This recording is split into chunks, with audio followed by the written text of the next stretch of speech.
উড়িয়ে দাও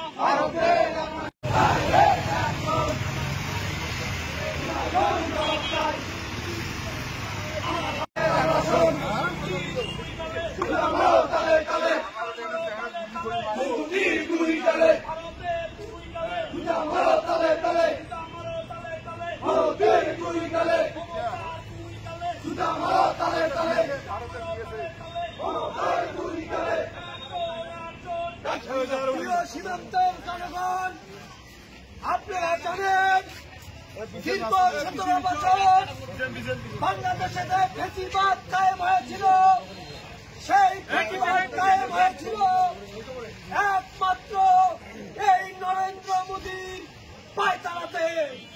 সেই মোদী সেই 17 সালে থেকে যেভাবে নারকীয় তাণ্ডবে সীমান্তে হত্যা করেছে, সেই নারকীয় ভাবে আজও আমাদের হাতীবান্ধার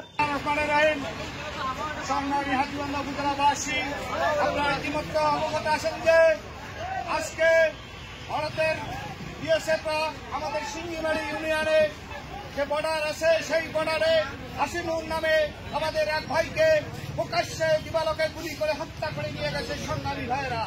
আমি এর তীব্র নিন্দা জানাচ্ছি।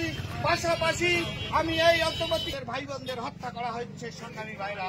আমি এই সমাবেশ থেকে এই হত্যাকাণ্ডের তীব্র নিন্দা ও প্রতিবাদ জানাচ্ছি। পাশাপাশি আগামী দিনে আন্তর্জাতিক আদালতে ওই ফ্যাসিস্ট হাসিনা সরকার তথা ওই ভারতের মোদী সরকারের বিচার কামনা করে আমি আমার সংক্ষিপ্ত বক্তব্য এখানে শেষ করছি এবং আজকের এই সমাবেশের এখানেই সমাপ্তি ঘোষণা করছি। সকলকে ধন্যবাদ।